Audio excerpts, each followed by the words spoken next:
ప్రతి సంవత్సరం ఉగాది వస్తుంది. కొత్త బట్టలు, పచ్చడి, పండుగ వైబ్స్. కానీ మనం ఎప్పుడైనా ఆలోచించామా ఉగాదిని ఎందుకు సెలబ్రేట్ చేస్తామని?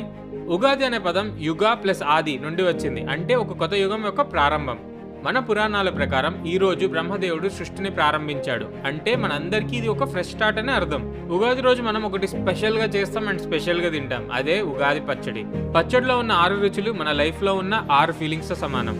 స్వీట్ బెల్లం, సంతోషం, మంచి రోజులకి చిహ్నం.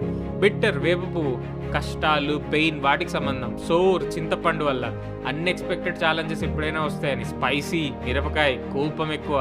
సాల్ట్ వేస్తాం, లిటిల్ ఇంట్రెస్ట్ ఎగ్జైట్మెంట్ అని అర్థం. అండ్ ట్యాంగీ మామిడి వేస్తాం అంటే సర్ప్రైజెస్. ఈ 6 ఫీలింగ్స్ మన లైఫ్లో ఎప్పుడు మన లైఫ్ని ముందుకు తీసుకెళ్తుంటాయి. లైఫ్లో ఇవన్నీ ఉంటాయి. సంతోషం మాత్రమే కాదు, కష్టాలు కూడా ఉంటాయి. ఉగాది మనకి చెప్పేది అదే. ప్రతి సిచ్యువేషన్ని యాక్సెప్ట్ చేయి, ముందుకు వెళ్ళు. మనం చాలాసార్లు లైఫ్లో అడుగుతాం, ఎందుకు నాకు మాత్రమే ఇలా జరుగుతుందని. కానీ ఉగాది ఫెస్టివల్ చెప్తుంది ఇది అందరికీ జరుగుతుందని. అది లైఫ్ని యాక్సెప్ట్ చేసి ముందుకు వెళ్ళిపోమని. ఈ ఉగాది నుండి కొత్త సంవత్సరం మాత్రమే కాదు, కొత్త మైండ్ సెట్ స్టార్ట్ చేద్దాం. కష్టాలు వచ్చినా నవ్వుతూ ఫేస్ చేద్దాం. సంతోషం వచ్చినా హ్యాపీగా ఎంజాయ్ చేద్దాం. ఎందుకంటే లైఫ్ అన్న పచ్చడిలో ప్రతి రుచికి ఒక వాల్యూ ఉంటుంది. మీకు వీడియో నచ్చినట్లయితే ఖచ్చితంగా హ్యాపీ ఉగాది అని కమెంట్ చేయండి. మీ ఫ్రెండ్స్ అండ్ మీ ఫ్యామిలీతో ఈరోజు హ్యాపీగా ఎంజాయ్ చేయండి.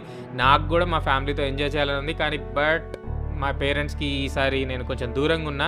సో ఎవరైతే మీరు మీ పేరెంట్స్తో ఉన్నారో హ్యాపీగా ఉగాది పచ్చడి తింటూ హ్యాపీగా ఉగాదిని ఎంజాయ్ చేయాలని కోరుకుంటూ happy Ugadi to once and everyone.